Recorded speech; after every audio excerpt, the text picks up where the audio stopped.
Voilà, bonjour et bienvenue sur la mécanique universelle. Alors aujourd'hui, nous sommes le dimanche qui suit le samedi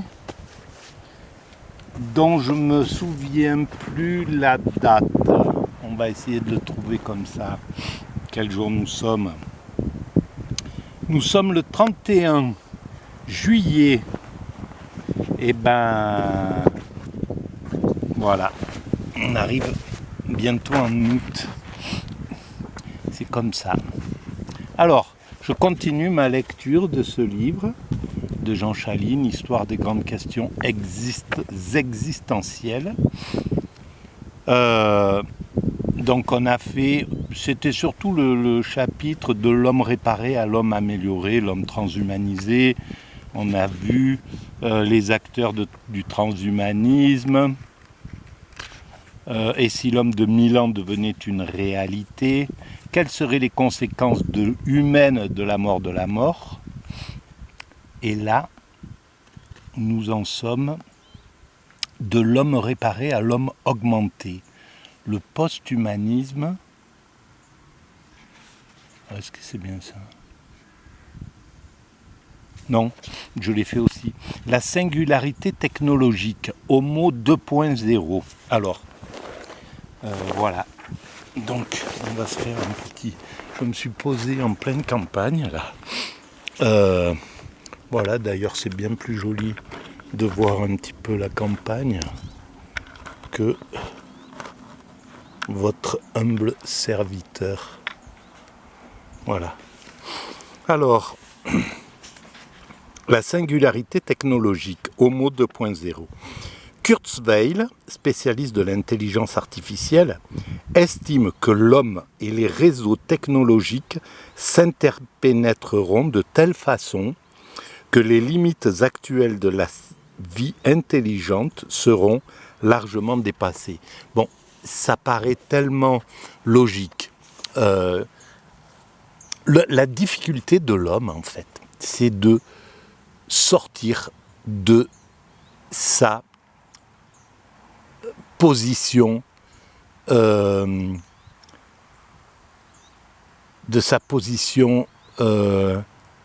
d'année sur Terre. Voilà, c'est-à-dire que on a beaucoup de mal à se projeter dans 100 ans, par exemple. Donc, c'est ce qui fait que on est révolté par le monde quand il régresse, comme actuellement, voilà, l'Europe repart en guerre. Enfin, c'est quelque chose de...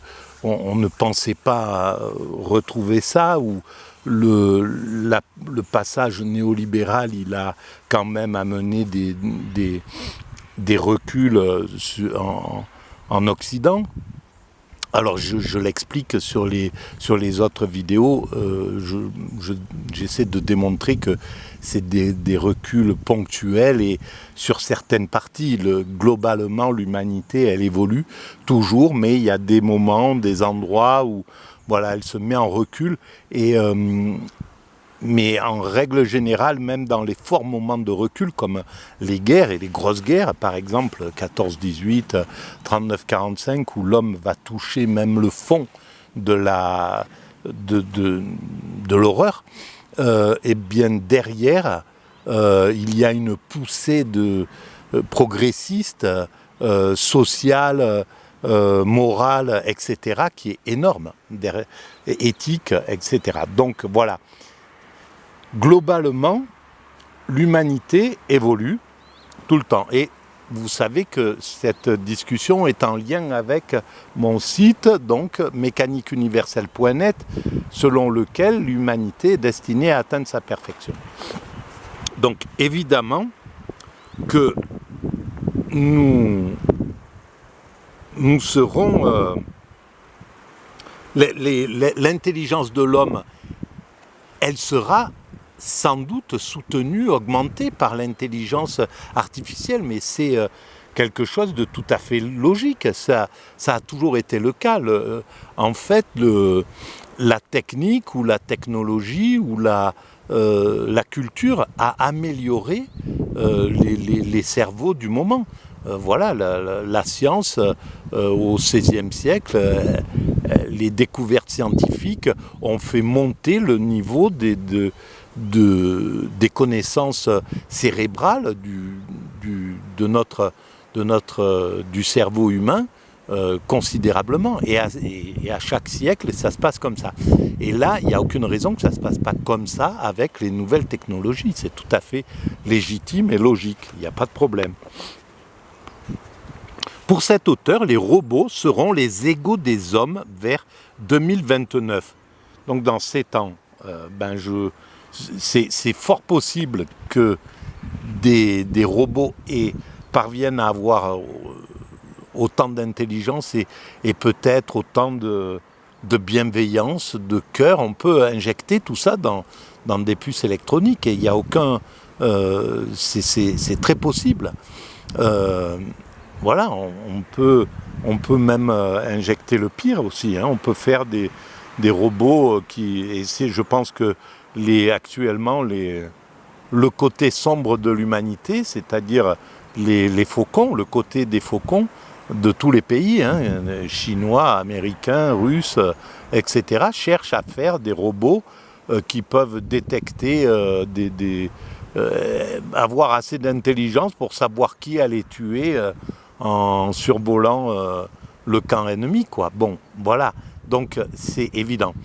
Quoi qu'il arrive, même si l'humanité a ces deux versions, ces deux dimensions, la créativité humaniste, la créativité généreuse, bienveillante, etc., et la créativité malveillante, on va dire, la créativité malveillante finit toujours par aller du côté du bienveillant. Le mal finit toujours par être submergé par le bien.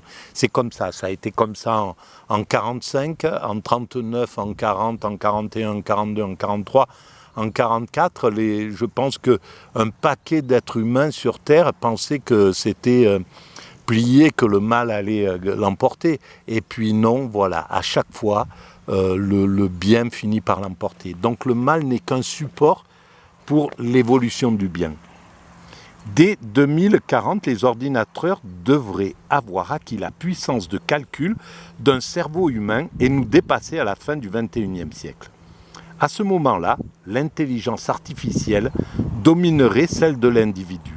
Ce serait la singularité technologique de Kurzweil.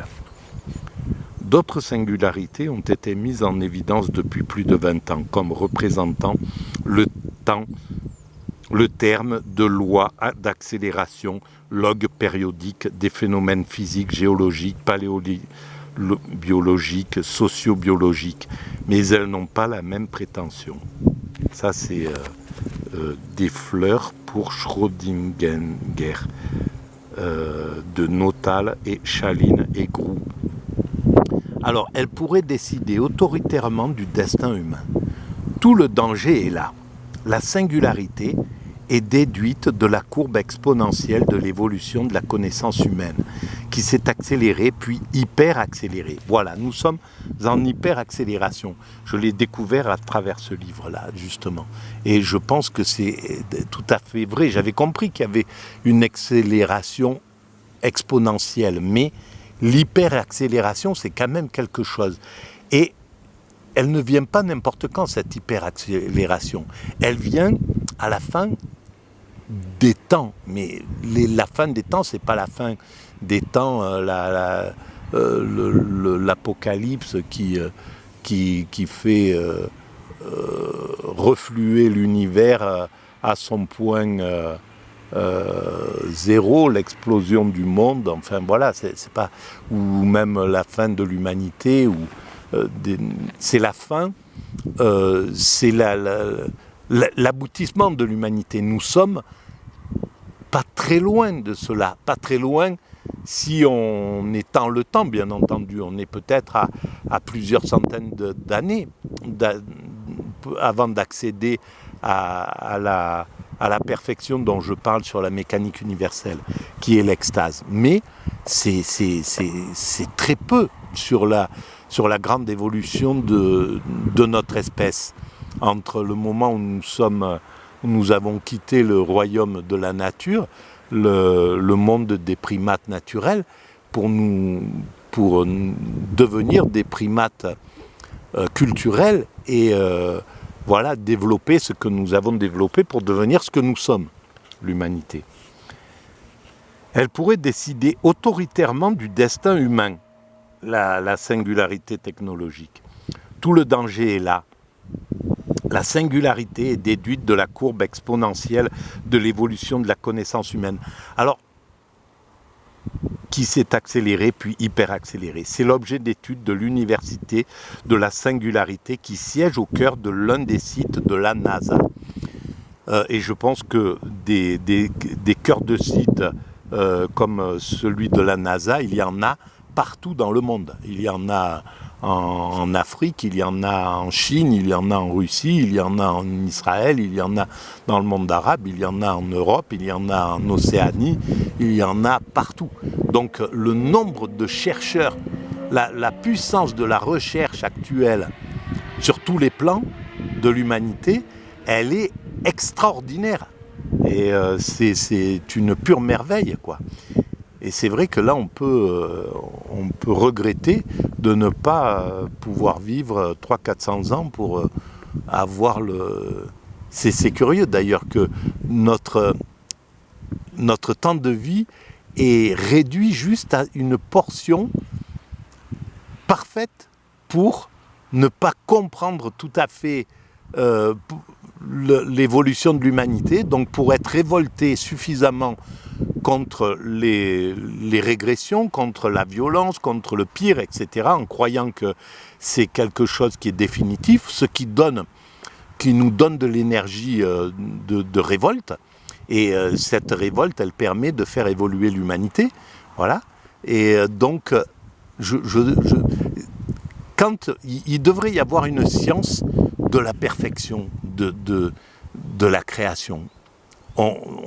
S'il y avait une université qui recherche, qui se mette à vraiment rechercher tous les petits indices qui montrent que l'humanité, son évolution, elle est extraordinairement parfaite, comme celle des autres espèces, hein, comme celle voilà, ce qui a conduit les baleines à être ce qu'elles sont, les dauphins à être ce qu'ils sont, les oiseaux à être ce qu'ils sont, etc., à avoir un vol parfait, à planer de la meilleure manière, eh ben c'est des successions de perfection, voilà, de perfectionnement qui étaient parfaits à chaque moment pour atteindre cet état de perfection.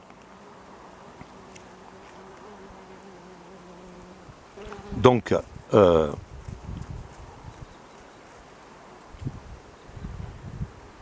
et voilà, alors, on envisage même à l'inverse d'implanter une conscience humaine dans une machine en lui transférant le contenu de notre cerveau afin de devenir immortel. C'est-à-dire que l'on pourrait numériser une conscience et la télécharger dans une machine. Rappelons la capacité de stockage de la mémoire de l'homme qui peut contenir 2,5 millions de gigaoctets et a de quoi enregistrer et stocker environ 300 ans de vidéos. Cette quantité nous paraît gigantesque, mais n'atteint pas la capacité des ordinateurs actuels capables d'effectuer 1 million de milliards d'opérations par seconde. Alors qu'est-ce qui va se passer si... Voilà, ça c'est une bonne réflexion à avoir.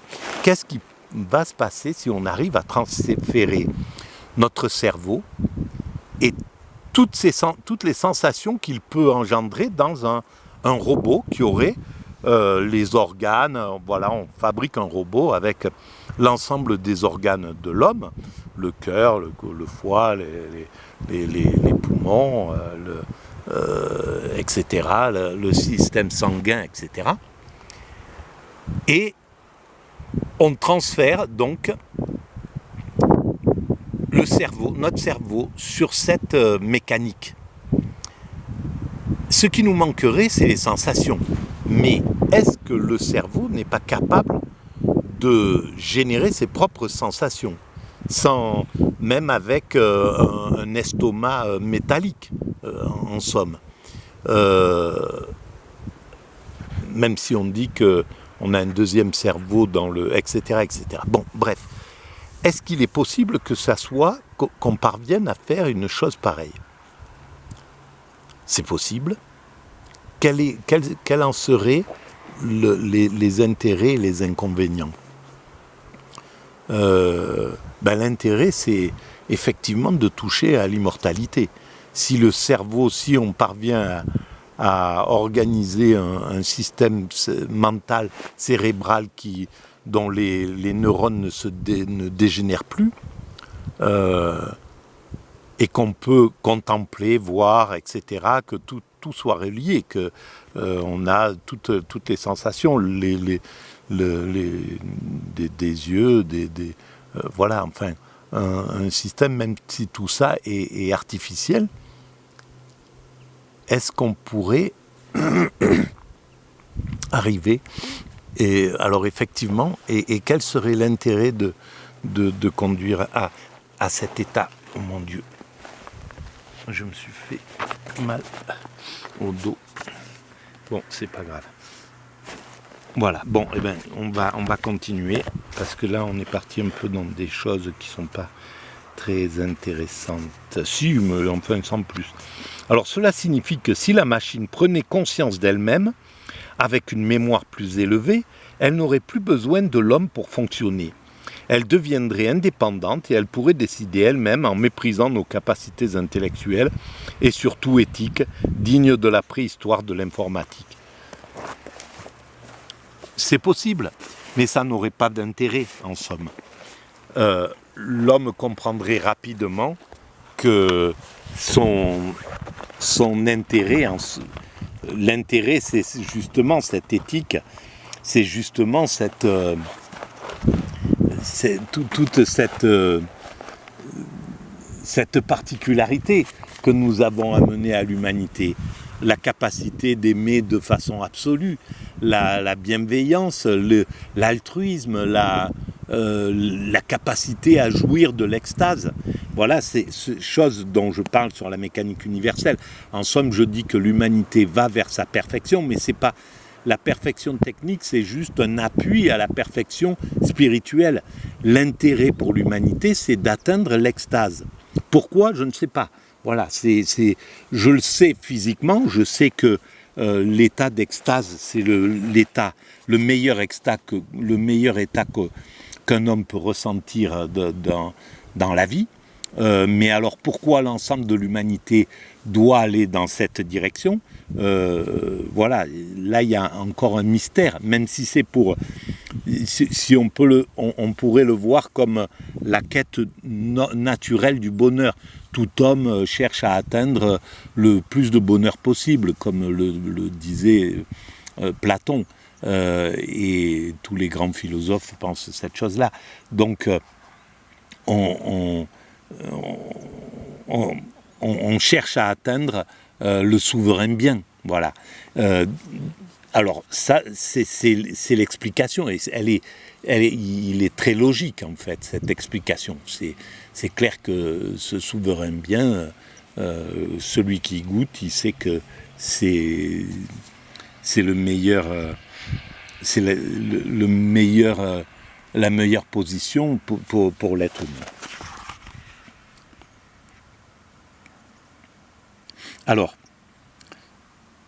de nombreuses recherches chez IBM Suisse se développent sur le cerveau avec des projets macrobiologiques tels que le cerveau bleu, prolongé par le cerveau humain, en Europe, et la carte d'activité cérébrale aux USA. Alain Denève a bien montré que l'entreprise de recherche de Google ne réside pas tant dans la perspective que peut offrir l'accroissement exponentiel des capacités de calcul des ordinateurs, quoique réel, mais dans les potentialités a priori sans limite de la mise en relation de plusieurs intelligences artificielles qui parviendraient de la sorte à construire une véritable intelligence collective. Le même auteur constate que l'argument développé par Kurzweil est que les mouvances post-humaines et transhumanistes bâtissent leurs argumentaires en évoquant l'aube prochaine d'une intelligence humaine transcendant la mortalité, à condition que celle-ci, en interaction étroite avec les machines, soit téléchargée dans ces dernières. Alors, c'est une possibilité, évidemment, mais surtout, toute cette recherche, elle servira à l'humanité, elle reviendra dans l'humanité.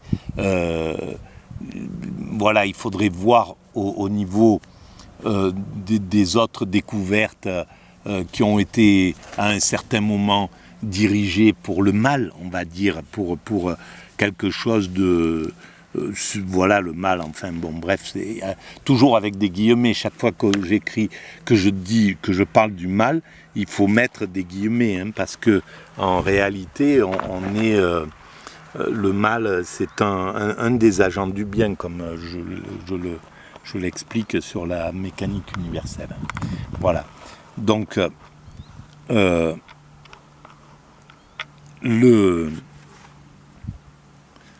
les découvertes, elles finissent toujours par revenir à l'humanité. Évidemment qu'on découvre la radioactivité, la bombe atomique, etc. Ça, c'est quelque chose qui va servir aux militaires, et beaucoup d'inventions ont servi aux militaires, et beaucoup de guerres ont été le prétexte à développer des techniques médicales, etc., qui auraient été développées d'une autre manière, hein, pas sans les guerres. C'est une erreur de penser que c'est grâce aux guerres, c'est simplement parce qu'on n'avait pas les moyens de le développer à travers le bien, à travers voilà, une recherche positive. On pourrait très bien aujourd'hui mettre toute l'énergie qui est dépensée à la recherche militaire, la diriger sur la recherche bienveillante pour l'humanité. Ça serait pas voilà, ça fonctionnerait autant et aussi bien, et peut-être sans doute mieux, puisque justement les êtres humains seraient beaucoup plus collectifs à ce moment-là, au lieu de chercher chacun de son côté pour trouver l'arme que l'autre n'a pas, on pourrait chercher, les chercheurs seraient vraiment en relation, comme ils l'ont été avant cette guerre d'ailleurs. La plupart voilà, la recherche depuis la mondialisation, elle commence à se mondialiser. Les chercheurs se connaissent, il y a eu un travail considérable de